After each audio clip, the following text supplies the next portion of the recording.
पहिला दिवस आहे. दिवाळीच्या शुभेच्छा देताना मोबाईल खाली करा. मला मराठवाड्यातला आणि महाराष्ट्रातला आपत्तीग्रस्त शेतकरी सुद्धा दिसतोय. त्या आपत्तीग्रस्त शेतकऱ्याच्या मागे इतर कोणी येऊ न येऊ, त्यांच्यासोबत राहू न राहू, पण शिवसेना ही त्यांच्यासोबत प्रत्येक पावलावरती त्यांना न्याय मिळवून देण्यासाठी सोबत असल्याशिवाय राहणार नाही हा शब्द मी यापूर्वी सुद्धा दिलेला आहे. मोबाईल मी गेल्या एक 8 दिवसापूर्वी येऊन गेलो, त्याच्याही आधी आलो होतो आणि तिथून निघताना मी मराठवाड्यातल्या शेतकऱ्याला शब्द दिलेला आहे की जोपर्यंत कर्जमुक्ती होत नाही तोपर्यंत या सरकारला आपण काही सोडायचं.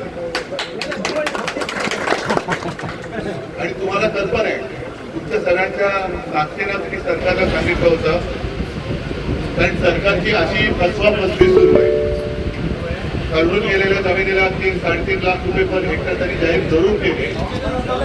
मी म्हटलं होतं की तुम्ही 3-3.5 लाख पाहिजे दिवाळीनंतर द्या, पण पहिले त्यातले 1 लाख हा दिवाळीपूर्वी माझ्या शेतकऱ्याच्या खात्यामध्ये टाका. त्याच्यानंतर कर्जाचं पुनर्गठन नाही, कर्ज पूर्ण माफ करा ही आपली मागणी. आता कालच मी एका वृत्तपत्रात पाहिलं, आता एकेकाच्या पॅकेजच्या चिंधड्या उडायला लागलेल्या आहेत. 3-3.5 लाखापैकी जवळपास किती जर काही इतकी म्हणतात तर जेमतेम काही पैसे हातामध्ये येत आहेत. मोबाईल खाली करे मित्रा. नुकसान भरपाई नाही तर मोलमजुरी असं आहे. त्याच्यासाठी आज शेतकरी हवालदिल झाले.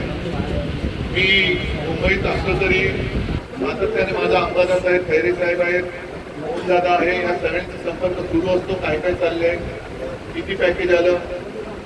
मी जरी दिवाळीनंतर येणार असलो तरी अंबादास, विनोद तुम्ही पण आहात, खैरे साहेब आहेत, राजू तुम्ही आहात, एक काम करायचं आणि त्याच्यात मला तुमची मदत पाहिजे. तुम्ही आता म्हणालात ना दादा की आपलं काम बघा, मला एक काम नक्की तुमच्याकडनं करून पाहिजे की तालुका पातळीवरती आपली पद्धत पाहिजे. आणि जे पॅकेज सरकारने जाहीर केले आपल्याला सर्कल प्रमाणे त्या शेतकऱ्यांना ते मिळालं की नाही हे पाहिलं पाहिजे. आणि ते मिळवून देण्याचं काम हे आपल्या शिवसैनिकांनी करायचं. जमेल जमेल ना? नाहीतर नुसत्या घोषणा देऊनचा उपयोग नाही.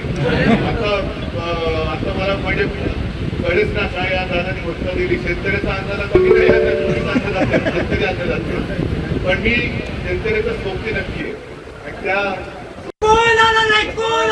शिवसेनेचा वाघ आला. सर्वांचं शिवसेनेमध्ये मी स्वागत करतो. आज दिवाळीचा पर्व पहिला दिवस आहे. दिवाळीच्या आता isakal.com आहे देशातील नंबर 1 ची मराठी न्यूज वेबसाईट. प्रत्येक अपडेटसाठी isakal.com ला नक्की भेट द्या.